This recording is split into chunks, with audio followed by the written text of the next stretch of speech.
In today's video, I'm going to teach you how to set up Firebase Firestore database and link to web app with imports. First, open the Firebase console in your browser and select your project. From the left sidebar, hover over the Databases and Storage section so the options expand, then choose Firestore.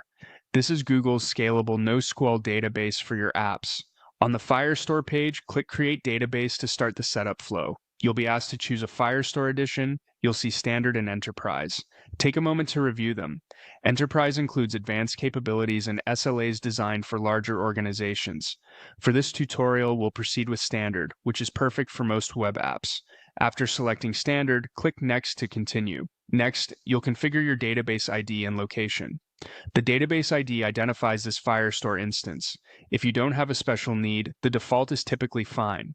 For location, choose a region close to your users or your backend services to minimize latency and keep data residency aligned with your requirements. Multi-region locations offer higher availability, while single regions can be more cost-effective. Once you're satisfied with these settings, click Next. Now, select your security mode. You'll see options for starting in production mode or in test mode. Test mode is open and great for quick experiments, but it expires and is not secure for real users. For this example, choose production mode so your database starts locked down according to Firestore security rules. Click Create and let Firebase provision your database. This may take a few moments. With Firestore ready, link it to your web app. Go back to your project's overview page and click Add App. Choose the web option. Register your app by giving it a recognizable nickname. This helps you identify it later in the console. You'll now add the Firebase SDK to your project. Firebase provides two approaches: using NPM modules or adding script tags directly to your HTML. Both work. NPM fits modern build setups, and script tags are quick for simple pages.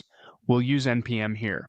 The console will show you the exact installation commands and a configuration snippet unique to your project. Do not share those details publicly. In your codebase, import the Firebase modules you need, initialize the app with your config, and import Firestore so you can read and write data using the Web SDK's modular imports. When you're done, click Continue to Console. Your Firestore database is created, your web app is registered, and the SDK instructions are ready for you to implement.